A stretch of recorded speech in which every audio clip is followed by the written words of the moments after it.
Yo, Discord squad, want to stream with or without sound on your PC in 2025? This few-minute guide's super easy for Windows or Mac. Smash that like button and subscribe. Let's roll. Step 1. Open the Discord app on your PC. Click the Discord icon on your desktop or start menu. Make sure you're signed in. Step 2. Join a voice channel. In a server, click a voice channel to join. You'll see the screen share button. It looks like a monitor at the bottom. Step 3. Start your stream. Click the screen share button, then choose your screen or app. Hit Go Live to start streaming. By default, it shares your app's sound. Control the sound. To stream without sound, click the gear icon in the stream window and toggle off stream audio. To turn sound back on, toggle it back on. Easy. Check it out. Your stream's live in the channel. Boom!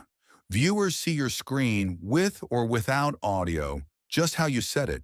That's it.